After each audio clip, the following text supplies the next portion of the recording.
So Real Madrid versus Alaves match. Real Madrid അങ്ങനെ 2-1 എന്നുള്ളൊരു സ്കോറിന് അലാവസിനെതിരെ വിജയിച്ചു. സമനിലയിൽ കുടുങ്ങും എന്നൊക്കെ നമ്മൾ വിചാരിച്ചു, പക്ഷേ കുടുങ്ങയില്ല, വിജയിച്ചു എന്ന് തന്നെ വേണം പറയാനായിട്ട്. എന്താ പറയുക, അവർ ലാസ്റ്റ് എനിക്ക് തോന്നുന്നു ഒളിമ്പിയാക്കോസിനെതിരെയാണ് ഒരു മാച്ച് വിജയിച്ചത്, ആ ഒരു 4-3 എന്നുള്ള സ്കോറിന് ചാമ്പ്യൻസ് ലീഗിൽ. അത് കഴിഞ്ഞ് ഇപ്പോഴാണ് ഒരു മാച്ച് വിജയിക്കുന്നത്. ഓക്കെ, ലാലിഗയിൽ ലാസ്റ്റ് എപ്പോഴാണ് വിജയിച്ച് ഓർമ്മ പോലും ഇല്ലാത്ത അവസ്ഥയാണ്. സെൽറ്റാവിക്കോക്കെതിരെ 2-0 എന്നുള്ള സ്കോറിന് പരാജയപ്പെട്ടു. LKക്കെതിരെ 0-0, 2-2, അങ്ങനത്തെ കുറേ പ്രശ്നങ്ങൾ റയൽ മാഡ്രിഡിനുണ്ട്. അവരുടെ ആ ഒരു വിന്നിങ് സ്ട്രീക്ക് എവിടെയോ അവർക്ക് നഷ്ടപ്പെട്ടു. ആ ഒരു തുടക്കത്തിലുള്ള അവരുടെ ബാക്ക് ടു ബാക്ക് ഇഞ്ചുറീസ് കാരണം, പിന്നെ അതുപോലെ തന്നെ ലാക്ക് ഓഫ് ടാക്ടിക്സ് പ്രോപ്പറായിട്ട് ഇംപ്ലിമെൻറ്റ് ചെയ്യാൻ പറ്റാത്തതിൻ്റെ പ്രശ്നം. ബെർണാബ്യൂലൊക്കെ വന്ന് കുഞ്ഞു ടീമുകൾ വന്ന് ചെണ്ടയിട്ട് കൊട്ടി പോവുകയാണ് എന്ന് പറയേണ്ട അവസ്ഥയായിരുന്നു റയൽ മാഡ്രിഡിന്. ഇതൊക്കെ ഒരു ആശ്വാസ വിജയമാണ് സാബി അലൻസോ. കാരണം മാഞ്ചസ്റ്റർ സിറ്റിയുമായിട്ടുള്ള മാച്ച് പരാജയപ്പെടുകയാണെങ്കിൽ സാബി അലൻസോയെ സാക്ക് ചെയ്യും എന്നുള്ള രീതിയിൽ വരെ വാർത്ത വന്നിരുന്നു. പക്ഷേ സാക്ക് ചെയ്തില്ല. സാബി അലൻസോയിൽ വീണ്ടും ട്രസ്റ്റ് കൊടുക്കാൻ തന്നെയാണ് ഫ്ലോറന്റീനോ പെരസ് ഇപ്പോൾ കറൻ്റ് തീരുമാനിച്ചിരിക്കുന്നത്. അതുകൊണ്ട് തന്നെ ഇനി വരാൻ പോകുന്ന മാച്ചസ് എല്ലാം വിജയിച്ചേ പറ്റൂ.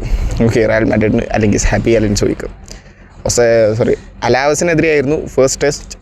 എവേ മാച്ചാണ്, അലാവസിൻ്റെ ഹോം മാച്ചാണ്. സോ സപ്പോർട്ടും അഡ്വാൻറ്റേജും മൊത്തം കംപ്ലീറ്റ് അലാവസിനാണുള്ളത്. പക്ഷേ റയൽ മാഡ്രിഡ് വിജയിച്ചു.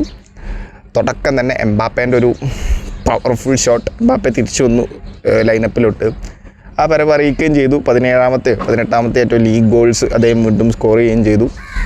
അങ്ങനെ മൊത്തത്തിൽ ടീമിൻ്റെ ഒരു പെർഫോമൻസ് തോന്നുന്ന സാബി അലൻസോ ഫുൾ ടീമിനെയാണ് ഇറക്കി വിട്ടത്. ഓക്കെ, അത് അറ്റാക്കിലൊക്കെ പ്രോപ്പർ ഫുൾ ടീമിനെയാണ്. ലൈനപ്പിലോട്ട് ജസ്റ്റ് വരാം. ഗോൾ കീപ്പറായിട്ട് ദീപോ കോർട്ടുവ, ഡിഫൻസിലാണല്ലോ ഇഞ്ചുറി ഇഷ്യൂ ഉള്ളത്. റൗൾ അസൻസിയോയും റോഡിഗറുമാണ് സെൻറ്റർ ബാക്കായിട്ട്. റൈറ്റ് ബാക്കിൽ ട്രെൻഡും ഇല്ല, കറഹുമില്ല. ഓഫ് കോഴ്സ് ആരാ, വാൽവർദെ. ലെഫ്റ്റ് ബാക്കായിട്ട് എന്തോ ഒരു പുതിയൊരു അക്കാദമി പ്ലെയറാണ് തോന്നുന്നുണ്ട്. അദ്ദേഹത്തിൻ്റെ പേര് എനിക്ക് കറക്റ്റ് ഓർമ്മയില്ല, ഞാൻ വെക്കാം സൈഡിൽ. മിഡ്ഫീൽഡേഴ്സായിട്ട് എച്ചമിനി ഡിഫൻസീവ് മിഡ്ഫീൽഡറായിട്ട് ആ ഒരു പിവറ്റ് റോളിൽ, ജൂഡ് ബെല്ലിംഗാമും ആർദേ ഗൂളറും രണ്ടുപേരും ആ മിഡ്ഫീൽഡ് റോളിൽ. മുമ്പിലായിട്ട് റൈറ്റിൽ റോഡ്രിഗോ, ലെഫ്റ്റിൽ വിനീഷ്യസ്, സ്ട്രൈക്കറായിട്ട് എംബാപ്പെ. അതായത് Bellingham, ആർദേ ഗൂളർ, Rodrigo, Mbappe, Vini Junior, 5 അവരുടെ സൂപ്പർ സ്റ്റാർ മെയിൻ പ്ലേയേഴ്സിനെ ഇറക്കി വിട്ടു. പൊതുവേ അങ്ങനെ ഇവർ 5 പേരെയും ഇറക്കി വിടാറില്ല. ഓക്കെ, നമ്മൾ തന്നെ പറഞ്ഞിരുന്നു ഇവർക്ക് ബാലൻസ് കണ്ടാൻ സാബി അലൻസോക്ക് ബാലൻസ് കിട്ടുന്നില്ല അറ്റാക്ക്. കാരണം ബെല്ലിംഗാം, എംബാപ്പെ, വിനി, ആർദേ ഗൂളർ 4 പേരെ ഇറക്കാൻ പറ്റില്ല. ഈ കളിയിൽ 5 പേരെ ഇറക്കി. കാരണം സാബി അലൻസോയെ സംബന്ധിച്ചിടത്തോളം ഇതൊരു ജീവൻ മരണ പോരാട്ടമാണ്. അദ്ദേഹത്തിന് ആ ഒരു പൊസിഷൻ നില ഉറപ്പിക്കണം എന്നുണ്ടെങ്കിൽ ചെയ്തേ പറ്റൂ. ഫൈനലി റോഡ്രിഗോനെ ഒരു റൈറ്റ് വിങ്ങിൽ തന്നെ കളിപ്പിക്കാൻ തുടങ്ങിയിട്ടുണ്ട്. റോഡ്രിഗോക്ക് ഫസ്റ്റ് 11 എപ്പോഴും ചാൻസ് ഡിസേർവ് ചെയ്യുന്ന ഒരാളാണ്. ഓക്കെ, അർഹിക്കുന്ന ഒരാളാണ്. അതിൽ ഒന്നും ചെയ്യാനില്ല, അർഹിക്കുന്ന ഒരാളാണ്. അദ്ദേഹത്തെ കൊണ്ടുപോയി ഇടുക, ഇതുപോലത്തെ ഈ റിസൾട്ട് കിട്ടും. ഓക്കെ, മാഞ്ചസ്റ്റർ സിറ്റിക്കെതിരെ നമ്മൾ കണ്ടു, അലാവസിനെതിരെ ബാക്ക് ടു ബാക്ക് മാച്ചസിൽ അദ്ദേഹം വീണ്ടും ഗോൾ സ്കോർ ചെയ്തേക്കാണ്. അത് വെറും ഗോളല്ല, വിന്നിങ് ഗോളാണ് അദ്ദേഹം സ്കോർ ചെയ്തിട്ടുള്ളത്. ഡിസേർവിംഗ് ആയിട്ടുള്ള ഒരാളാണ്. സംഭവം ശരിയാണ്, ഔട്ട് ഓഫ് പൊസിഷനാണ്. പ്രോപ്പർ പൊസിഷൻ റോഡ്രിഗോൻ്റെ ലെഫ്റ്റ് വിങ് ആണ്, അദ്ദേഹം റൈറ്റ് വിങ്ങിലാണ് കളിക്കുന്നത്. ആൻസ്ലോട്ടി അണ്ടറിലും അങ്ങനെയൊക്കെ തന്നെയാണ് കളിക്കാറുള്ളത്. So give him chance, he will score, he will prove you that you don't make the wrong decision. ഒരു റോങ് ഡിസിഷൻ അല്ല മെയ്ഡ് ചെയ്ത് എന്നുള്ളതിൻ്റെ സാധനം അദ്ദേഹം പ്രൂവ് ചെയ്യും. അതാണ് റോഡ്രിഗോൻ്റെ കറൻറ്റ് അവസ്ഥ എന്ന് പറഞ്ഞു കഴിഞ്ഞാൽ. അദ്ദേഹത്തിന് ചാൻസ് കൊടുക്കാം. ഓക്കെ, ബെല്ലിംഗാം നല്ലൊരു പെർഫോമൻസാണ് കഴിഞ്ഞ മാച്ചിൽ പുൾ ഓഫ് ചെയ്തിട്ടുള്ളത്. ഒരു അസിസ്റ്റ് ഉണ്ട്. അതുകൂടാണ്ട് off the ball work, defensive work, അങ്ങനെ മൊത്തത്തിൽ ബെല്ലിംഗാം ഒരു നല്ല പെർഫോമൻസ് തന്നെയാണ് പുൾ ഓഫ് ചെയ്തിട്ടുള്ളത്. എംബാപ്പെ അദ്ദേഹം ആസ് യൂഷ്വൽ അദ്ദേഹത്തിൻ്റെ വരവറിയിച്ചു, ഒരു ഗോൾ സ്കോർ ചെയ്തു. ടീമിന് വേണ്ടത് ആസ് എ സ്ട്രൈക്കർ എന്താണോ വേണ്ടത് അത് എംബാപ്പെ കൊടുത്തിട്ടുണ്ട്.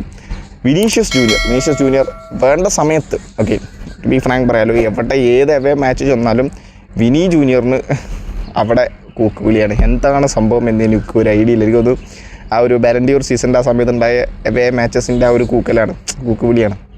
ഇവിടെയും അലാവസിലും അത് തന്നെയാണ്. ഓക്കെ, പലരും പറയുന്നുണ്ട് Vinicius Junior is a protected player എന്നൊക്കെ. പ്രൊട്ടക്റ്റഡ് പ്ലെയറോ, ഈവനോ വിനീഷ്യസ് ജൂനിയറോ? എനിക്ക് തോന്നിയിട്ടില്ല. എവിടെ ചെന്നാലും ഇവൻ്റെ കൂക്കുവിളിയാണ്.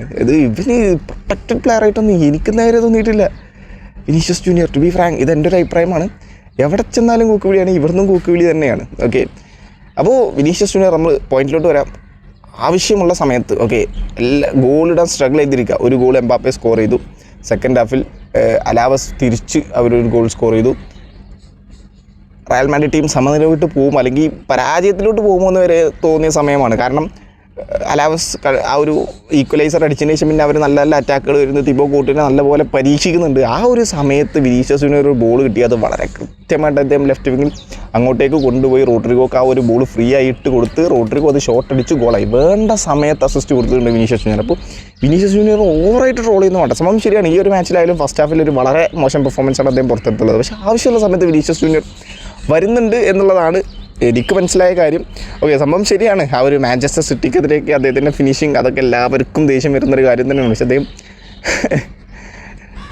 ഐ ഡോണ്ട് നോ, എന്തായാലും ഈ ഒരു മാച്ചിൽ വേണ്ട സമയത്ത് വിനീഷ്യസ് ജൂനിയർ വളരെ കൃത്യമായിട്ടുള്ളൊരു അസിസ്റ്റ്, അവിടെ വിന്നിങ് അസിസ്റ്റ് കൊടുത്തിട്ടുണ്ട്. അത് കഴിഞ്ഞിട്ട് ഒരു പെനാൽറ്റി ഉണ്ട്, ഒരു പെനാൽറ്റി ഇൻസിഡൻറ്റും ഉണ്ട്. നമുക്കതിലോട്ട് വരാം. ഓക്കെ, എൻ്റെ ഒരു അഭിപ്രായം ഞാൻ പറയാം. ഓക്കെ, എന്തായാലും തുടക്കം ഞാൻ പറയാലോ, ബെല്ലിംഗാമിൻ്റെ അസിസ്റ്റ് ഉണ്ട്. ബെല്ലിംഗാമിൻ്റെ ഒരു കിടിലം ബോൾ ടു എംബാപ്പയ്ക്ക് കൊടുത്തു. എംബാപ്പെ അത് ആസ് യൂഷ്വൽ ഒരു ക്ലിനിക്കൽ ഫിനിഷിലൂടെ ഒരു ഔട്ട്സൈഡ് ദ ബോക്സ് തന്നെയാണെന്ന് തോന്നുന്നു, ഇൻസൈഡിലോട്ട് കയറി ഇല്ല എനിക്ക് ഓർമ്മയില്ല. എന്തായാലും ഒരു ലോങ് റേഞ്ച് ഷോട്ടാണ്, നല്ല പവർഫുൾ ഷോട്ട്. ഗോൾ കീപ്പറിന് അലാവസിൻ്റെ ഗോൾ കീപ്പറിന് ഒന്നും ചെയ്യാല്ല നോക്കിയിരുന്നു. ഓക്കെ, അത് ഗോളായി മാറി.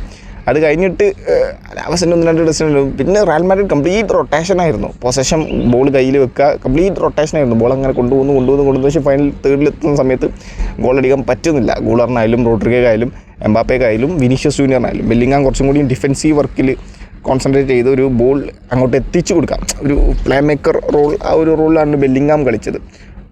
അപ്പോൾ കംപ്ലീറ്റ് റൊട്ടേഷനായിരുന്നു. ഇവർ ചാൻസ് ക്രിയേറ്റ് ചെയ്യുക ഷോട്ട് അടിക്കുക അങ്ങനെ ചെയ്യുന്നുണ്ട്. പക്ഷെ ഒന്നും ഫിനിഷ് ചെയ്യാൻ പറ്റുന്നില്ല ഫസ്റ്റ് ഹാഫിൽ. സെക്കൻഡ് ഹാഫിലോട്ട് പോയ സമയത്ത് ഒരു 69-ാമത്തെ മിനിറ്റ് 68-ാമത്തെ മിനിറ്റിലും കണ്ടിട്ടാണ് ഈ ഒരു അലാവസിൻ്റെ ഗോൾ വരുന്നത്. അത് ഒരു പെട്ടെന്നുള്ളൊരു കൗണ്ടർ അറ്റാക്ക് ആയിരുന്നു. അതേമാതിരി റയൽ മാഡ്രിഡ് റൊട്ടേറ്റ് ചെയ്ത് ബോൾ പൊസിഷൻ കയ്യിൽ വെച്ച് അങ്ങനെ അറ്റാക്ക് ചെയ്തുകൊണ്ടിരിക്കുകയാണ്.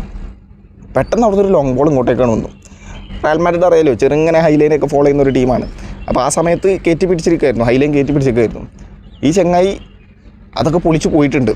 ഓക്കെ, അത് പൊളിച്ച് പോയി ഗോൾ സ്കോർ ചെയ്തു. ആദ്യം ലൈൻ റഫറി ഓഫ് സൈഡ് അത് വിളിച്ചെങ്കിലും പിന്നെ അത് ചെക്ക് ചെയ്ത സമയത്ത് അന്റോണിയോ റൂഡിഗർ അത് കുറച്ചൊന്ന് സ്റ്റെപ്പ് ചെയ്തിട്ടുണ്ട്. എന്തിനാണ് അവിടെ സ്റ്റെപ്പ് ചെയ്യേണ്ട കാര്യം? ഓക്കെ, അതൊരു എക്സ്പീരിയൻസ്ഡ് ആയിട്ടുള്ള ഒരു അന്റോണിയോ റൂഡിഗറിൻ്റെ കയ്യിൽ നിന്നും വരേണ്ട ഒരു കാര്യമല്ല. ആ പയ്യൻ വരെ, ഓക്കെ, ആ ലെഫ്റ്റ് ബാക്കിലുള്ള പയ്യൻ വരെ പ്രോപ്പറായിട്ട് ആ ഒരു ഹൈലൈൻ കീപ്പ് ചെയ്തിട്ടുണ്ട്.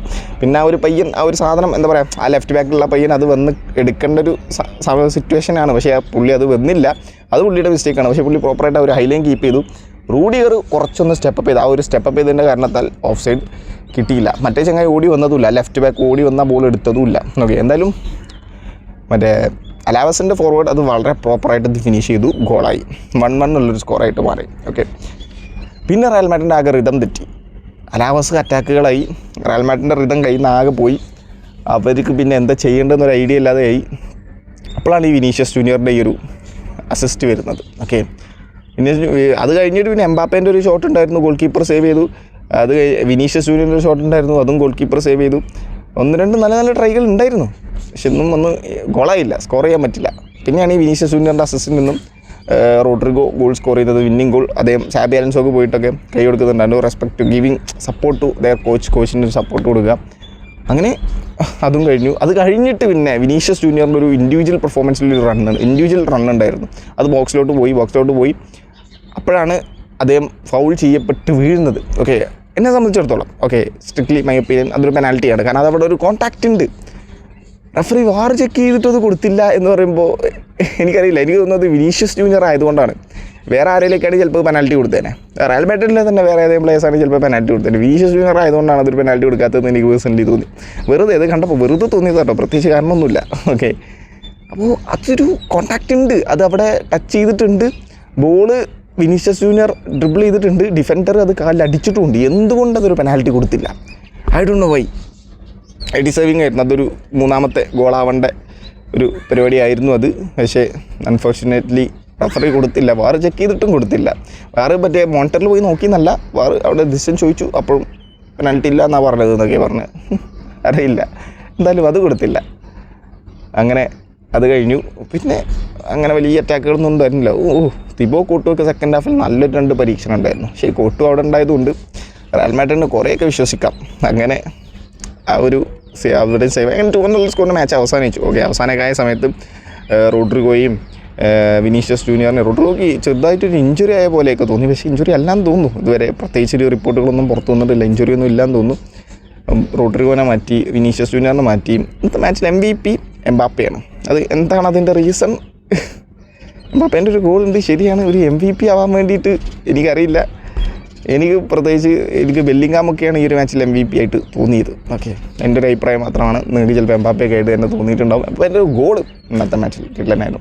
എന്നാലും ഫൈനലി അതൊക്കെ വിടുക. ആഫ്റ്റർ ഓൾ ഒരു ടീം പെർഫോമൻസ് നമ്മൾ കാണാൻ പറ്റി. റയൽ മാഡ്രിഡ് ടീം എന്ന് പറയുന്നത് സെക്കൻഡിൽ തന്നെയാണുള്ളത്. 4 പോയിൻറ്റ്സിന് ബാക്കിലാണ് ലാ ലീഗയിൽ. 39 പോയിൻ്റാണ് റയൽ മാഡ്രിഡിനുള്ളത്. അവിടെ 43 പോയിൻ്റ് ഉണ്ട്. ബാഴ്സലോണ ഒസാസുനായിട്ട് 2-0 എന്നുള്ളൊരു സ്കോറിന് വിജയിച്ച് അവർ ടോപ്പിൽ തന്നെ നിൽക്കുകയാണ്. ടോപ്പ് അവിടെ ടെമ്പററിലി അവിടെ ഉറപ്പിച്ച് വെച്ചേക്കാണ്. റയൽ മാഡ്രിഡിന് തിരിച്ചു വരണം, മാച്ചുകൾ വിജയിക്കണം, ഡ്രോ ആവാതെ പോയിൻറ്റ്സ് ഡ്രോപ്പ് ചെയ്യാതെ പിടിക്കണം. ഓക്കെ, അതാണ് ഇനി റയൽ മാഡ്രിഡിൻ്റെ ഇനി വരാൻ പോകുന്ന ലാ ലീഗയിലെ ചലഞ്ച് എന്ന് പറയുന്നത്. സോ സാബി അലോൻസോ അത് പിടിക്കുമെന്ന് തന്നെ നമ്മൾ വിശ്വസിക്കുന്നു. സോ നമുക്കിത് അടുത്ത മാച്ചിൽ നോക്കാം. Thank you so much.